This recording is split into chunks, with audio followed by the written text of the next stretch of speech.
मुरली अमृत की धारा है धारा, जो देती दुखों से किनारा। मुरली अमृत की धारा है धारा, जो देती दुखों से किनारा। भूले जीवन में हो जाए शिव बाबा मुरली में समझाए। भूले जीवन में हो जाए शिव बाबा। ओम शांति। आज की तारीख है 15/8/2024 के बाबा के साकार महावाक्य। मीठे बच्चे, बाप आया है तुम्हें सच्ची स्वतंत्रता देने, जमघटों की सजाओं से मुक्त करने, रावण की परतंत्रता से छुड़ाने। बाबा ने प्रश्न पूछा, बाप और तुम बच्चों की समझाने में मुख्य अंतर कौन सा है?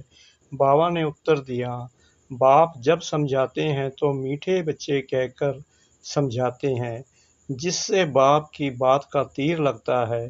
तुम बच्चे आपस में भाइयों को समझाते हो, मीठे बच्चे नहीं कह सकते। बाप बड़ा है इसलिए उनकी बात का असर होता है। मैं बच्चों को रियलाइज कराते हैं, बच्चों तुम्हें लज्जा नहीं आती? तुम पतित बन गए, अब पावन बनो। ओम शांति। बेहद का रूहानी बाप बेहद के रूहानी बच्चों को बैठ समझाते हैं। अब ये बेहद का बाप और बेहद के बच्चे ही जानते हैं, और कोई ना बेहद के बाप को जानते हैं ना बेहद के बच्चे अपने को मानते हैं। ब्रह्मा मुख वंशावली ही जानते और मानते हैं, और कोई तो मान भी नहीं सकेंगे। ब्रह्मा भी जरूर चाहिए, जिसको आदि देव कहते हैं, जिसमें बाप की प्रवेशता होती है। बाप आकर क्या करते हैं? कहते हैं पावन बनना है। बाप की श्रीमत है, अपने को आत्मा निश्चय करो। बच्चों को आत्मा का परिचय भी दिया है। आत्मा भ्रकुटी के बीच में निवास करती है। बाबा ने समझाया है, आत्मा अविनाशी है, इनका तखत यह विनाशी शरीर है। ये बातें तुम जानते हो कि हम सब आत्माएं आपस में भाई भाई एक बाप के बच्चे हैं। ईश्वर सर्वव्यापी कहना ये भूल है। तुम अच्छी रीति समझाते हो, हर एक में 5 विकारों की प्रवेशता है, तो कई समझते हैं ये ठीक बोलते हैं, हम भाई भाई हैं, तो जरूर बाप से वर्षा मिलना चाहिए। परंतु यहाँ से बाहर निकलते हैं तो माया के तूफानों में चले जाते हैं। कोई बिरले ठहरते हैं, सब जगह यह हाल होता है। कोई थोड़ा अच्छा समझते हैं तो जास्ती समझने की कोशिश करते हैं। अभी तुम सबको समझा सकते हो। अगर कोई जास्ती अटेंशन नहीं देते हैं तो कहेंगे ये पुराने भगत नहीं है। इन बातों को तो समझने वाले ही समझें। कोई नहीं समझते हैं तो फिर समझा भी नहीं सकते हैं। तुम्हारे पास भी नंबरवार है। कोई अच्छा आदमी होता है तो उनको समझाने के लिए ऐसे अच्छे को भेजा जाता है, शायद कुछ समझ जाए। यह तो जानते हैं बड़े आदमी इतना जल्दी नहीं समझेंगे। हाँ, ओपिनियन देते हैं, इनकी समझानी बहुत अच्छी है, बाप का परिचय पूरा देते हैं, परंतु खुद को फुर्सत ही कहा है। तुम कहते हो बेहद के बाप को याद करो तो विक्रम विनाश हो। अभी तुम समझते हो बाप डायरेक्ट हम आत्माओं से बात करते हैं। डायरेक्ट सुनने से तीर अच्छा लगता है, वह बीके द्वारा सुनते हैं। यहाँ परमपिता परमात्मा ब्रह्मा द्वारा डायरेक्ट समझाते हैं। हे बच्चों, तुम बाप का कहना नहीं मानते हो, तुम सब तो कोई को ऐसे कह सकेंगे ना। वहाँ तो बाप नहीं है, यहाँ बाप बैठे हैं। बाप बात करते हैं बच्चे, तुम बाप की भी नहीं मानेंगे। अज्ञान काल में भी बाप की समझानी और भाई की समझानी में फर्क पड़ता है। भाई का इतना असर नहीं पड़ेगा जितना बाप का असर पड़ेगा। बाप फिर भी बड़ा हुआ ना तो डर रहेगा। तुमको भी बाप समझाते हैं, मुझे अपने बाप को याद करो। तुमको शर्म नहीं आती? तुम घड़ी घड़ी मुझे भूल जाते हो। बाप डायरेक्ट कहते हैं तो वह असर जल्दी पड़ता है। अरे बाप का कहना नहीं मानते हो? बेहद का बाप कहते हैं यह जन्म निर्विकारी बनो तो 21 जन्म निर्विकारी बन पवित्र दुनिया का मालिक बनेंगे। यह नहीं मानते हो? बाप के कहने का तीर कड़ा लगता है। फर्क तो रहता है। ऐसे भी नहीं कि सदैव नए नए से बाबा मिलते रहेंगे। उल्टे सुलटे प्रश्न करते हैं, बुद्धि में नहीं बैठता, क्योंकि यह है बिल्कुल नई बात। गीता में श्री कृष्ण का नाम लिख दिया है, वह तो हो नहीं सकता। अभी ड्रामा अनुसार तुम्हारी बुद्धि में बैठा है। तुम बच्चे भागते हो हम बाबा के पास जाएं, डायरेक्ट मुरली सुने। वहाँ तो भाइयों द्वारा सुनते थे, अब बाबा से सुने। बाप का असर होता है। बच्चे बच्चे कह बात करते हैं। बच्चे, तुम्हें लज्जा नहीं आती? बाप को याद नहीं करते हो? बाप के साथ तुम्हारा प्यार नहीं है? कितना याद करते हो? बाबा 1 घंटा। अरे निरंतर याद करेंगे तो तुम्हारे पाप कट जाएंगे।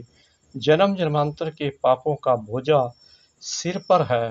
बाप सम्मुख समझाते हैं, तुमने बाप की कितनी गलानी की है। तुम्हारे ऊपर तो केस चलना चाहिए। अखबार में कोई के लिए गलानी लिखते हैं तो उस पर केस करते हैं ना। अब बाप स्मृति दिलाते हैं, तुम क्या क्या करते थे। बाप समझाते हैं, ड्रामा अनुसार रावण के संग में यह हुआ है। अब भक्ति मार्ग में सब पूरा हुआ, पास्ट हो गया। बीच में कोई रोकने वाला तो होता नहीं।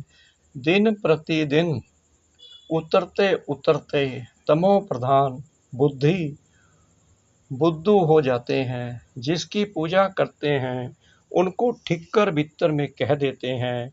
इसको कहा जाता है बेहद की बेसमझी।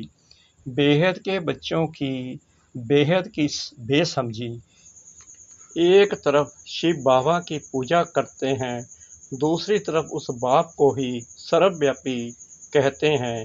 अभी तुमको स्मृति आई है, इतनी बेसमझी की जो बाप की गलानी कर दी है। अब तुम बच्चों ने समझा है तो अब पुरुषार्थ कर रहे हो बैगर टू प्रिंस बनने का। श्री कृष्ण सत्युग का प्रिंस, उनके लिए फिर कहते 16,108 रानियां थी, बच्चे थे। अभी तुमको तो लज्जा आएगी। कोई पाप करते हैं तो भगवान के आगे कान पकड़कर कहते हैं, हे भगवान बड़ी भूल हुई, रहम करो, क्षमा करो। तुमने कितनी बड़ी भूल की है। बाप समझाते हैं, ड्रामा में ऐसा है, जब ऐसे बने तब तो मैं आऊं। बाबा कहते हैं ड्रामा में ऐसा है, जब ऐसे बनो तब मैं आऊं। अब बाप कहते हैं तुमको सब धर्म वालों का कल्याण करना है। बाप जो सबको सदगति करते हैं उनके लिए सब धर्म वाले कह देते हैं सर्वव्यापी है। यह कहाँ से सीखे? भगवानुवाच, मैं सर्वव्यापी नहीं हूँ, तुम्हारे कारण औरों का भी ऐसा हाल हो गया है। पुकारते हैं, हे पतित पावन, परंतु समझते नहीं हैं। हम जब पहले पहले घर से आए तो पतित थे क्या? देह अभिमानी बनने के कारण पतित बने। कोई भी धर्म वाला आए उनसे पूछना है, परम पिता परमात्मा का तुमको परिचय है? वह कौन है, कहाँ निवास करते हैं? तो कहेंगे ऊपर में, या कहेंगे सर्वव्यापी है। सही बात कहते हैं बाबा। बाप कहते हैं तुम्हारे खातिर सारी दुनिया चट खाते में आ गई है।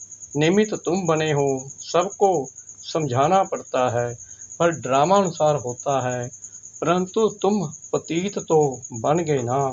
सभी पाप आत्माएं हैं, अब पुण्य आत्मा बनने के लिए पुकारते हैं। सब धर्म वालों को मुक्ति धाम घर में जाना है, वहाँ पवित्र हैं। यह भी ड्रामा बना हुआ है जो बाप आकर समझाते हैं। यह ज्ञान सब धर्मों के लिए है। बाबा के पास समाचार आया था। किसी आचार्य ने कहा, आप सबको आत्मा में परमात्मा समझ नमस्कार करता हूँ। अब इतने सब परमात्मा है कहाँ, कुछ भी समझ नहीं। जिन्होंने भक्ति जास्ती नहीं की है वह ठहरते नहीं हैं। सेंटर्स में भी कोई कितना समय ठहरते हैं। इससे समझना चाहिए कि भक्ति कम की है, इसलिए ठहरते नहीं हैं। फिर भी जाएंगे कहाँ, दूसरी कोई हट्टी तो है नहीं। ऐसी क्या मुक्ति रचें जो बाबा कहते हैं, ऐसी क्या युक्ति रचें जो मनुष्य जल्दी समझ ले। अभी तो सबको पैगाम देना है, यह कहना है कि बाप को याद करो। तुम ही पूरा याद नहीं कर सकते हो तो तुम्हारा तीर कैसे लगेगा। इसलिए बाबा कहते हैं, चाट रखो। मुख्य बात है ही पावन बनने की। जितना पावन बनेंगे उतना नॉलेज धारण होगी, खुशी भी होगी। बच्चों को तो बहुत खुशी होनी चाहिए। हम सबका उद्धार करें। बाप ही आकर सदगति करते हैं। बाप को तो गम और खुशी की बात ही नहीं। ये ड्रामा बना हुआ है। तुमको तो कोई गम नहीं होना चाहिए। बाप मिला है और क्या, सिर्फ बाप की मत पर चलना है। यह समझानी भी अब मिलती है, सतयुग में नहीं मिलेगी। वहाँ तो ज्ञान की बात ही नहीं। यहाँ तुमको बेहद का बाप मिला है तो तुमको स्वर्ग से भी जास्ती खुशी होनी चाहिए। बाप कहते हैं, विलायत में भी जाकर तुमको ये समझाना है। सभी धर्म वालों पर तुमको तरस पड़ता है। सभी कहते हैं, हे भगवान रहम करो, ब्लिस करो, दुख से लिबरेट करो, परंतु समझते कुछ नहीं। बाप अनेक प्रकार की युक्तियां बतलाते हैं। सबको यह बतलाना है कि तुम रावण की जेल में पड़े हो। कहते हैं स्वतंत्रता मिले, परंतु वास्तव में स्वतंत्रता कहाँ किसको जाता है यह कोई जानता नहीं है। रावण की जेल में तो सब फंसे हुए हैं। अभी सच्ची स्वतंत्रता देने के लिए बाप आए हैं, फिर भी रावण की जेल में परतंत्र होकर पाप करते रहते हैं। सच्ची स्वतंत्रता कौन सी है, यह मनुष्यों को बतलाना है। तुम अखबार में भी डाल सकते हो। यहाँ रावण के राज्य में स्वतंत्रता थोड़ी है। बहुत शॉर्ट में लिखना चाहिए, जास्ती तिक तिक कोई समझ ना सके। बोलो, तुमको स्वतंत्रता है कहाँ। तुम तो रावण की जेल में पड़े हो। तुम्हारा विलायत में आवाज होगा तो फिर यहाँ झट समझ जाएंगे। एक दो पर घेराव करते ही रहते हैं तो ये स्वतंत्रता हुई क्या। स्वतंत्रता तो तुमको बाप दे रहे हैं।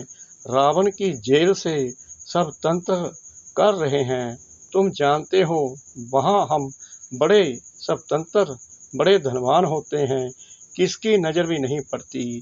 पीछे जब कमज़ोर बने तब सबकी नज़र पड़ी तुम्हारे धन पर। मोहम्मद गजब नबी ने आकर मंदिर को लूटा तो तुम्हारी स्वतंत्रता पूरी हो गई। रावण के राज्य में परतंत्र बन गए। अभी तुम पुरुषोत्तम संगम युग पर हो। अभी सच्ची स्वतंत्रता को पा रहे हो। वह तो स्वतंत्रता को समझते ही नहीं, तो ये बात भी युक्ति से समझानी है। जिन्होंने कल पहले स्वतंत्रता पाई है वही मानेंगे। तुम समझते हो तो कितना आर्ग्यू करते हैं। जैसे बुद्धू टाइम वेस्ट करते हैं तो दिल नहीं होती है बात करें। बाप आकर स्वतंत्रता देते हैं। रावण की परतंत्रता में दुख बहुत हैं, अपरम अपार दुख हैं। बाप के राज्य में हम कितना स्वतंत्र होते हैं। स्वतंत्रता उसको कहा जाता है जब हम पवित्र देवता बनते हैं। तो रावण राज्य से छूट जाते हैं। सच्ची स्वतंत्रता बाप ही आकर देते हैं। अभी तो प्राय राज्य में सब दुखी हैं। स्वतंत्रता मिलने का यह पुरुषोत्तम संगम युग है। वह तो कहते फॉरेन गवर्नमेंट गई तो हम स्वतंत्र बने। अब तुम जानते हो, जब तक पावन नहीं बने हैं तब तक स्वतंत्र नहीं कहेंगे। फिर जमघटों की सजाएं खानी पड़ेगी, पद भी भ्रष्ट हो जाएगा। बाप आते हैं घर ले जाने, वहाँ सब स्वतंत्र होते हैं। तुम सब धर्म वालों को समझा सकते हो। तुम आत्मा हो, मुक्ति धाम से आए हो पाठ बजाने। सुख धाम से फिर दुख धाम में तमो प्रधान दुनिया में आ गए हो। बाप कहते हैं तुम मेरी संतान हो, रावण की थोड़ी हो। मैं तुमको राज्य भाग्य देकर गया था। तुम अपने राज्य में कितने स्वतंत्र थे। अब फिर वहां जाने के लिए पावन बनना है। तुम कितने धनवान बनते हो। वहां तो पैसे की चिंता नहीं होती है। भले गरीब हो फिर भी पैसे की चिंता नहीं, सुखी रहते हैं। चिंता यहाँ होती है। बाकी राजधानी में नंबरवार पद होते हैं। सूर्यवंशी राजाओं जैसे सब थोड़ी बनेंगे। जितनी मेहनत उतना पद। तुम सब धर्म वालों की सर्विस करने वाले हो। विलायत वालों को भी समझाना है। तुम सब भाई भाई हो ना। सब शांति धाम में रहते हैं। अब रावण राज्य में हो। अब घर जाने का रास्ता आपको बताते हैं। अपने को आत्मा समझ मुझे याद करो। कहते भी हैं भगवान सबको लिबरेट करते हैं, परंतु यह नहीं समझते कि कैसे लिबरेट करते हैं। बच्चे कहाँ मौज पड़ते हैं तो कहेंगे बाबा हमको लिबरेट कर अपने घर ले चलो। जैसे तुम लोग फागी में जंगल में मौज गए थे, रास्ते का मालूम नहीं पड़ता था। फिर लिबरेटर मिला, रास्ता बताया। बेहद के बाप को भी कहते हैं बाबा हमको लिबरेट करो, आप चलो हम भी आपके पीछे चलेंगे। सिवाय बाप के और कोई रास्ता नहीं बताते हैं। कितने शास्त्र पढ़ते थे, तीर्थों पर धक्के खाते थे, परंतु भगवान को नहीं जानते तो ढूंढेंगे फिर कहाँ से। सर्वव्यापी है फिर मिलेंगे कैसे। बाबा कहते हैं जब तुम सर्वव्यापी ही कह देते हो तो कहाँ से मिलेंगे। कितना अज्ञान अंधियारे में है। सर्व का सद्गति दाता एक बाप है। वहीं आकर तुम बच्चों को अज्ञान अंधेरे से निकालते हैं। अच्छा मीठे मीठे सिकल दे बच्चों प्रति माता पिता बाप दादा का याद प्यार और गुड मॉर्निंग। रूहानी बाप की रूहानी बच्चों को नमस्ते। हम रूहानी बच्चों की रूहानी बाप दादा को श्रद्धा भरी प्रेम भरी नमस्ते। शुक्रिया बाबा, शुक्रिया बाबा, शुक्रिया बाबा इस मीठी मीठी मीठी मुरली के लिए। धारणा के लिए मुख्य सार नंबर 1, एक बाप मिला है, इसलिए किसी भी बात का गम यानी चिंता नहीं करना है। उनकी मत पर चलकर बेहद का समझदार बन खुशी खुशी सबका उद्धार करने के निमित्त बनना है। नंबर 2, जमघटों की सजाओं से बचने व सच्ची स्वतंत्रता पाने के लिए पावन जरूर बनना है। नॉलेज सोर्स ऑफ इनकम है, इसे धारण कर धनवान बनना है। वरदान सतगुरु परमपिता परमात्मा जी का। नॉलेज की लाइट माइट से रॉन्ग को राइट में परिवर्तन करने वाले ज्ञानी तो आत्मा भव। कहा जाता है नॉलेज इज लाइट माइट। जहाँ लाइट अर्थात रोशनी है कि यह रॉन्ग है, यह राइट है, यह अंधकार है, यह प्रकाश है, यह व्यर्थ है, यह समर्थ है, तो रॉन्ग समझने वाले रॉन्ग कर्मों व संकल्पों के वशीभूत हो नहीं सकते। ज्ञानी तो आत्मा अर्थात समझदार ज्ञान स्वरूप कभी यह नहीं कह सकते कि ऐसा होना तो चाहिए, लेकिन उनके पास रॉन्ग को राइट में परिवर्तन करने की शक्ति होती है। स्लोगन जो सदा शुभ चिंतक और शुभ चिंतन में रहते हैं वह व्यर्थ चिंतन से छूट जाते हैं। जो सदा शुभ चिंतक और शुभ चिंतन में रहते हैं वह व्यर्थ चिंतन से छूट जाते हैं। ओम शांति।